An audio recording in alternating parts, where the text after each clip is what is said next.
Setelah Butika hilang di balik pintu, Abraham mencari tempat yang sepi lalu menelpon seseorang. Cari tahu anak yang bernama Wulan juga sepupunya. Aku akan kirim fotonya, ucap Abraham tegas dengan penuh amarah. Bawa dia ke tempat biasa, nanti aku akan ke sana, ucap Abraham lalu menutup panggilan teleponnya. Dia tidak mungkin diam begitu saja saat Ayu terus-menerus dirundung oleh anak yang sama. Dan hanya kesalahpahaman Ayu dikatakan yang tidak-tidak. Abraham mengepalkan tangannya.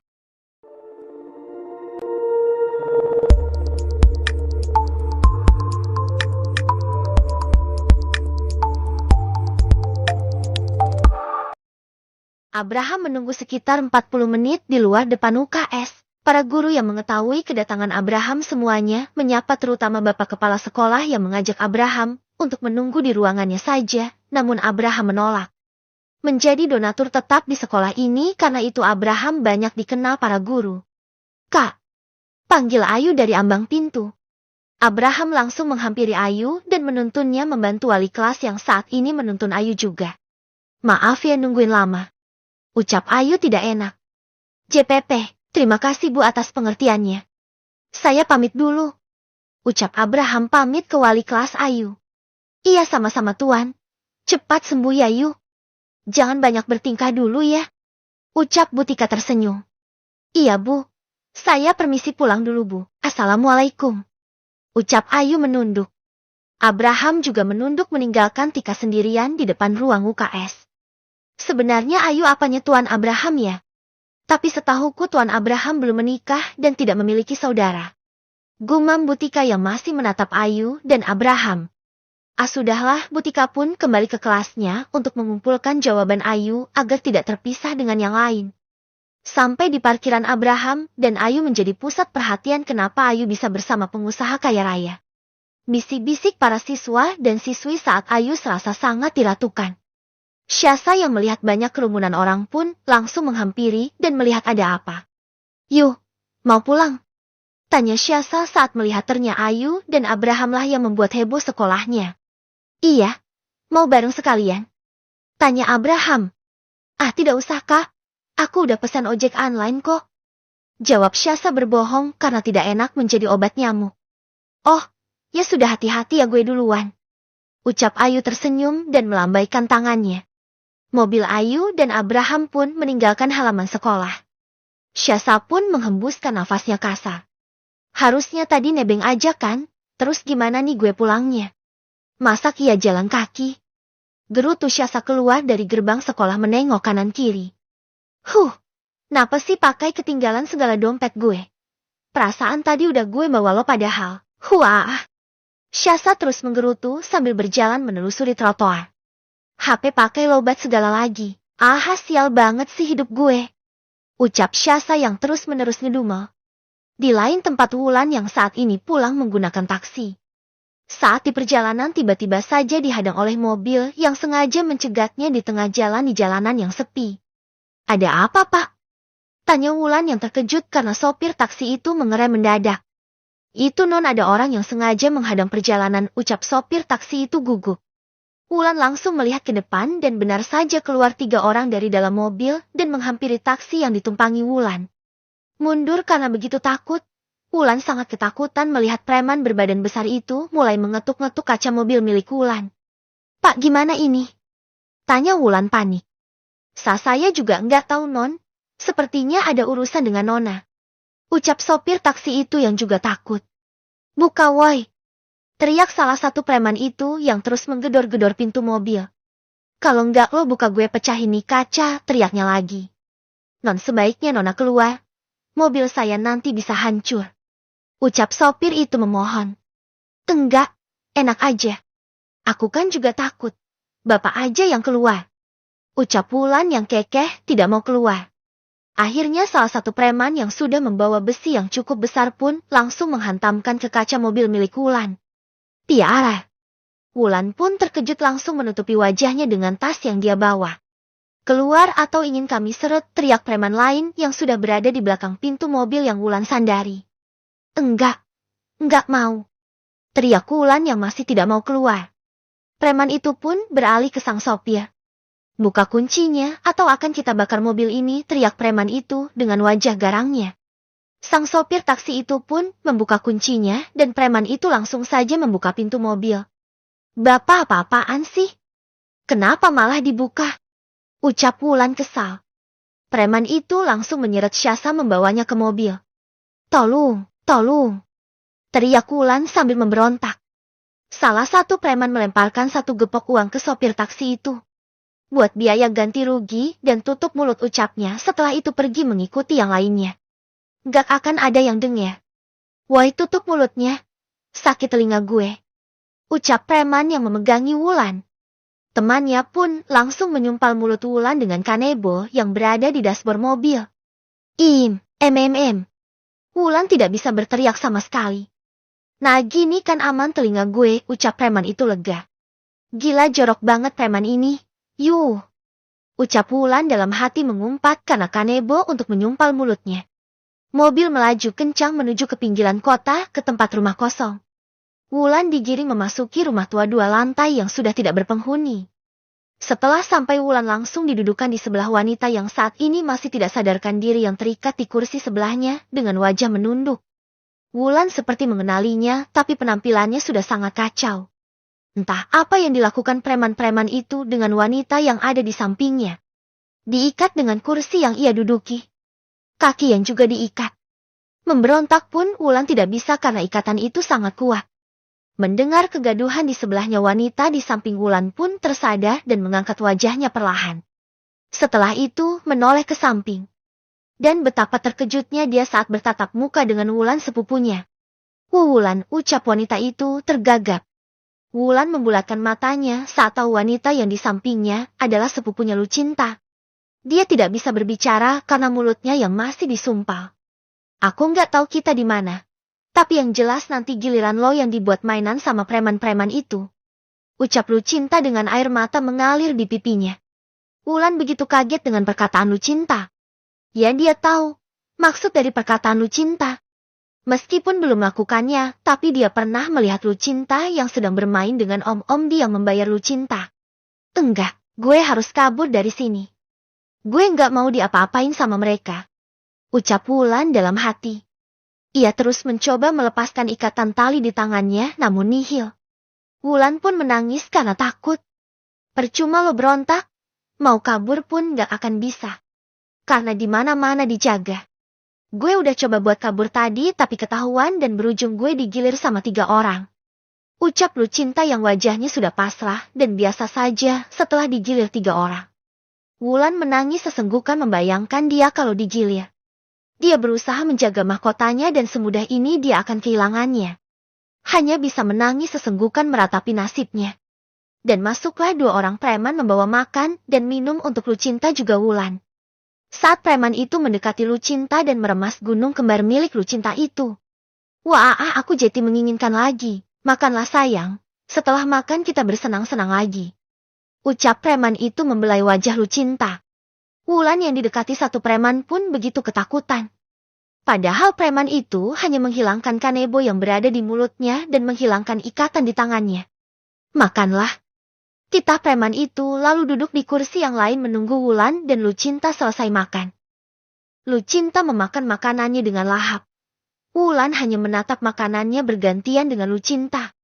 Wulan takut kalau di dalam makanannya ada obat perangsang atau apapun yang bisa membuat dirinya tidak sadar.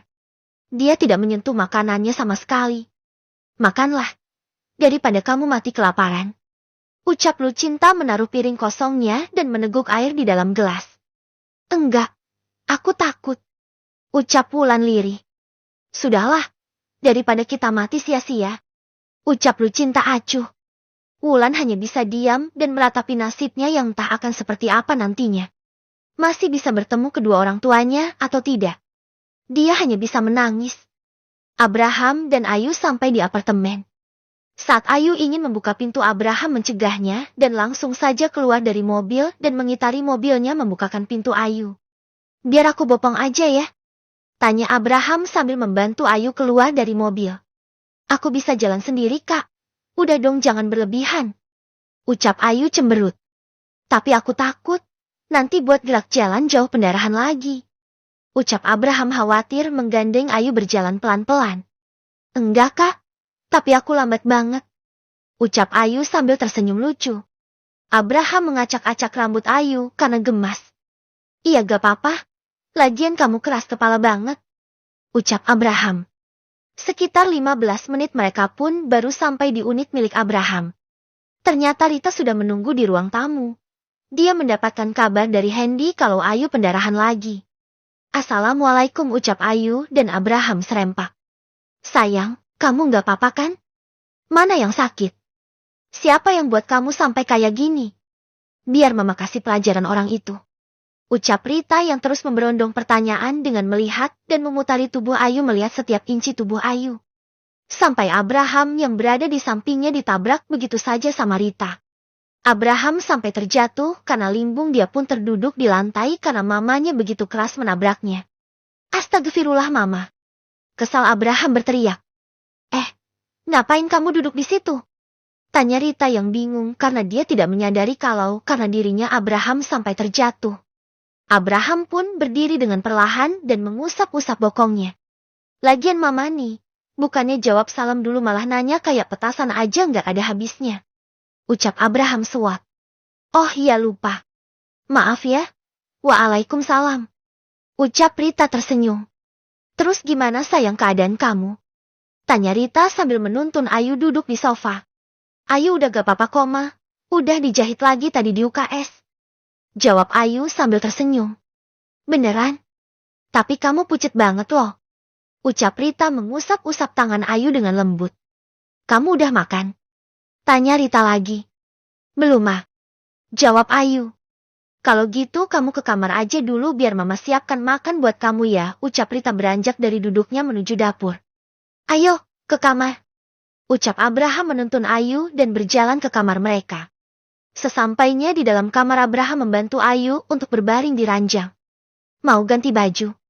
Tanya Abraham lembut. Iya kak, pakai baju tidur aja. Ucap Ayu. Abraham pun mencarikan baju untuk Ayu dan membantunya menggantikan baju. Aku selalu tidak tahan lihat pemandangan yang indah ini. Ucap Abraham sambil meremas gunung kembar milik Ayu. Ah, kak. Pekik Ayu karena kaget dengan perlakuan Abraham. Hehe, maaf ya. Ucap Abraham buru-buru membantu Ayu mengenakan baju takut dia akan hilaf. Kalau cium boleh enggak? Kangen.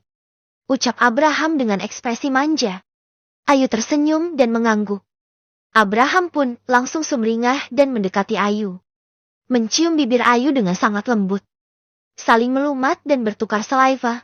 Abraham memegang tengkuk Ayu untuk memperdalam lagi pagutannya. Mengabsen semua yang ada di dalam mulut Ayu. Menghisap lidahnya mereka begitu menikmati ciuman itu. Rita yang tidak mengetuk pintu saat masuk kamar Abraham pun dibuat malu. Dia mematung di ambang pintu melihat adegan dewasa itu.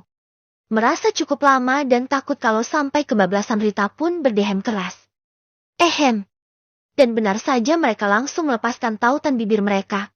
Mereka pun salah tingkah karena saat menoleh Rita sudah berada di ambang pintu. Abraham langsung beranjak sambil menggaruk tengkuknya yang tidak gatal. Aku mau bersih-bersih dulu ucap Abraham pergi ke kamar mandi. Rita pun menghampiri ranjang di mana Ayu berada dan duduk di sampingnya. Sayang sekali pengantin baru harus puasa dulu. Sabar ya, ingat kondisi kamu. Ucap Rita lembut. Iya ma. Ucap Ayu gugup. Makan dulu ya, terus minum obatnya. Ucap Rita sambil mengangkat piring yang berisi nasi beserta lauknya. Makasih ma, biar Ayu makan sendiri saja. Ucap Ayu saat Rita ingin menyuapinya. Rita memberikan piringnya.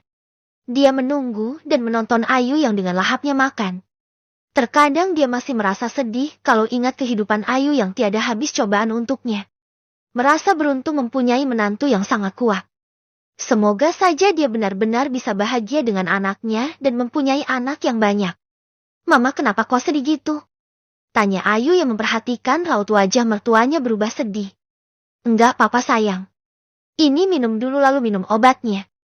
Ucap Rita menyodorkan air dalam gelas. Kamu istirahat lagi ya. Ingat jangan biarkan Abraham sampai kebablasan ya. Ucap Rita berdiri sambil memperingatkan Ayu kembali. Iya mah. Ucap Ayu tersenyum. Dia pun berbaring kembali. sambil melihat mertuanya yang keluar dari kamar. Berganti melihat ke arah kamar mandi, sudah lebih dari 10 menit, tapi suaminya belum keluar. Apa dia sedang menuntaskan di dalam gara-gara tadi, ucap Ayu dalam hati. Tersenyum gemas melihat wajah Abraham yang malu tadi.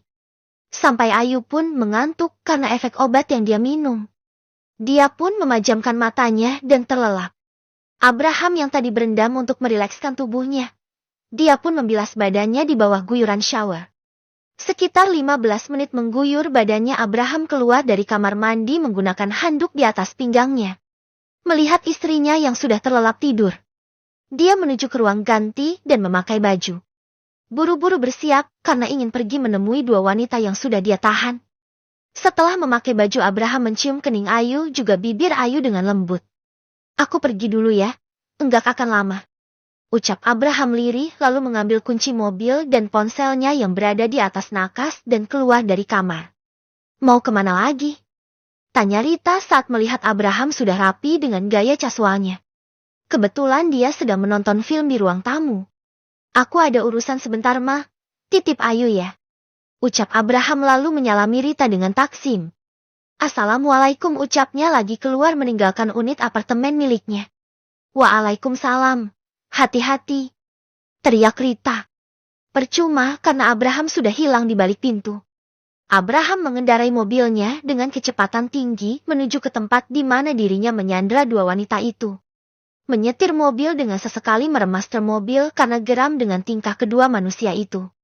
Sampai di rumah tua itu, Abraham pun turun dari mobilnya. Menutup pintu mobil dengan keras.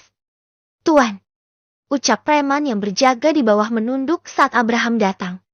Di mana mereka? Tanya Abraham dingin. Di dalam tuan, yang satu sedang digilir dengan anak-anak tuan, yang satunya masih berada di dalam ruangan menangis. Ucap preman itu memberitahu. Abraham pun berjalan ke ruangan di mana Wulan berada. Memang dia yang menyuruh anak buahnya untuk menggilir Lucinta karena tahu dia wanita murahan. Syasa masih berdiam di halte bus. Dia begitu bingung harus bagaimana sekarang. Memandangi mobil yang berlalu lalang dengan cemberut. Berulang kali menghembuskan nafasnya. Harusnya tadi dia nebeng Ayu. Hanya kalimat itu yang selalu dia sesali. Dari kejauhan Hendy tidak sengaja melihat seseorang yang sepertinya dia kenal sedang berdiam diri di halte. Dia selesai menemui klien di hotel dekat sekolah Ayu. Hendy pun menepikan mobilnya tepat di depan Syasa yang sepertinya sedang melamun karena tidak tahu kedatangannya. Hai, lagi nungguin siapa Neng? Teriak Hendy dari dalam mobil sambil membuka kaca mobilnya. Syasa pun tersadar karena teriakan suara yang sepertinya dia kenali. Dia pun melihat mobil Hendy dan Hendy di dalam mobil sedang memandangnya. Kak! Ucap Syasa dengan mata berkaca-kaca melihat Hendy. Hendy yang menyadari Syasa ingin menangis pun langsung keluar dari mobil dan menghampiri Syasa. Hei, kenapa? Tanya Hendy setelah sampai di depan Syasa lalu duduk di sebelahnya. Wah, aku nggak bisa pulang. Dompetku ketinggalan terus baterai ponselku lowbat, hiks. Ucap Syasa dengan menangis. Oh, enggak hilang tapi jatuh di dalam mobilku. Tadi aku mau balikin ke rumahmu tapi berhubung kita ketemu aku balikin nih. Ucap Hendy mengulurkan dompet milik Syasa. Kenapa kakak nggak balikin tadi langsung? Kesal Syasa dengan memanyunkan bibirnya. Nih, lap dulu tuh ingusmu. Ucap Hendy memberikan sapu tangan miliknya. Mana ada, ucap Syasa kesal lalu merebut sapu tangan yang Hendy ulurkan dan mengelap air matanya beserta ingusnya. Udah, ayo aku antar pulang. Ucap Hendy setelah Syasa tenang. Kakak nggak sibuk? Tanya Syasa sambil memperhatikan Hendy yang selalu tampan dan cool setiap memakai baju kantor. Enggak, tinggal ngurus berkas-berkas buat meetingnya besok. Ucap Hendy. Ayo, ajak Hendy lagi. Syasa pun mengikuti Hendy masuk ke dalam mobil. Dia duduk di sebelah Hendy. Sebenarnya jantungnya sangat tidak aman setiap kali berdekatan dengan Hendy, namun dia berusaha tetap tenang. Kita makan dulu, pasti kamu belum makan. Ucap Hendy memecah keheningan. Mobil Hendy melaju dengan kecepatan sedang. Hendy membelokkan mobilnya di kafe yang lumayan ramai. Ayo turun, ucap Hendy mengajak Syasa untuk turun karena Syasa hanya bengong tidak bergerak. Kak, ini kan kafe yang lagi viral itu. Pasti makanannya mahal-mahal. Ucap Syasa menoleh ke Hendy. Masak sih? Nanti kalau uangku kurang kamu sebagai jaminannya. Udah ayo turun. Ucap Hendy lagi lalu turun dari mobil. Syasa pun terkejut dengan ucapan Hendy. Dia buru-buru keluar mengejar Hendy. Kak, aku nggak mau jadi jaminan.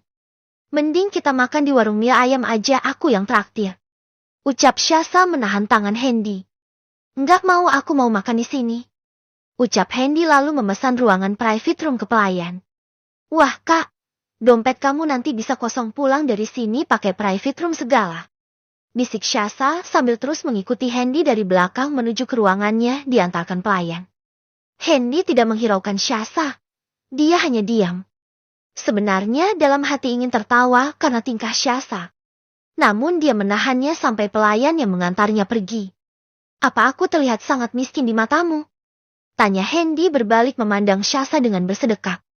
Syasa yang tidak memperhatikan Hendy yang berhenti karena melihat ruangan yang begitu luas berada di lantai 2 dan menyajikan keindahan pemandangan belakang kafe yaitu taman bunga. Dah. Aduh, keluh Syasa mengusap-usap hidungnya. Kakak ngapain sih berhenti di situ? Kesal Syasa. Dari tadi aku sudah berhenti di sini. Kamu aja yang gak lihat.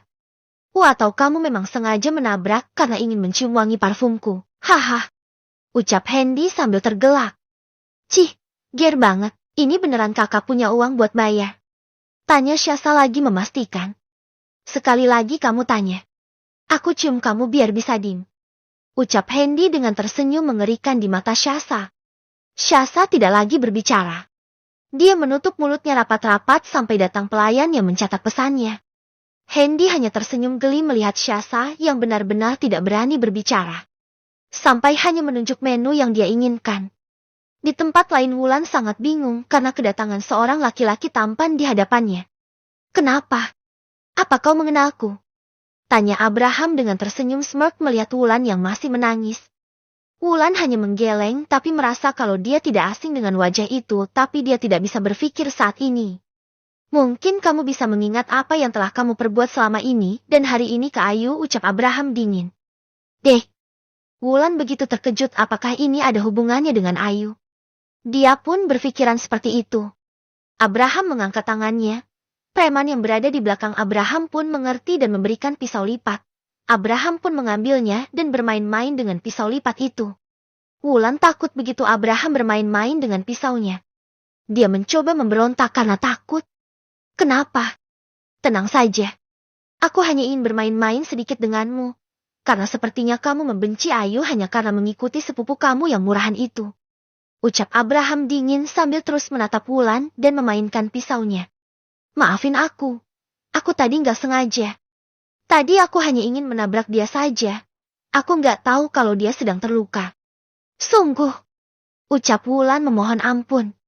Dan kamu meninggalkannya begitu saja saat melihat dia kesakitan. Tanya Abraham yang nadanya mulai meninggi begitu mengingat Ayu kesakitan. Ampuni aku meninggalkannya karena aku takut darah. Ucap Wulan gugup mencoba mengelak. Di saat seperti ini kamu masih mau mengelak. Ucap Abraham yang mulai tidak terkontrol emosinya. Dia melempar pisau itu dan menancap lemari yang ada di belakang Wulan. Ampun tolong ampuni aku. Aku nggak akan ganggu Ayu lagi. Tolong jangan bunuh saya, tolong. Ucap Wulan memohon ampun sambil menangis. Setelah apa yang kau perbuat selama ini ke Ayu kau baru minta maaf dan ampun. Teriak Abraham lalu menampar wajah Wulan cukup keras sampai mengeluarkan darah. Dari dulu aku sudah mendiamkan kalian karena Ayu tidak pernah mempermasalahkan ini meskipun dulu setiap hari kalian merundungnya dengan alasan yang tak berdasar itu. Ayu pun tidak pernah melawan kalian dan hanya diam saja. Sekarang karena dia sudah denganku, aku yang akan buat perhitungan dengan siapapun yang telah menyakitinya, walaupun seujung kukunya. Ucap Abraham panjang lebar meluapkan emosinya yang sudah seperti di ubun-ubun dia tahan tadi. Hiks, ampuni aku. Aku benar-benar menyesal. Aku tidak akan ganggu Ayu lagi. Aku janji. Hiks. Ucap Wulan terus memohon ampun. Meskipun merasakan panas dan perih di pipinya, dia berusaha terus meminta ampun. Tak lama datanglah Lucinta yang keadaannya lebih miris dari tadi. Muka lebam, Rambut acak-acakan dan hanya memakai baju oversize entah milik siapa. Diseret dan dilemparkan tepat di bawah kaki Abraham. Lucinta menatap kaki Abraham dan semakin naik ke atas melihat wajah Abraham. Saat melihat wajah Abraham, Lucinta pun begitu terkejut karena itu adalah Abraham, pengusaha besar yang bekerja sama dengan perusahaan milik ayahnya. Ada apa ini? Dia sangat bingung dengan apa yang terjadi. Mencoba untuk bangkit dari duduknya. Abraham menatap Lucinta dengan tatapan begitu jijik. Dia tersenyum miring melihat penampilan Lucinta yang begitu berbeda, jauh tidak seperti Lucinta yang biasanya bersama om-om.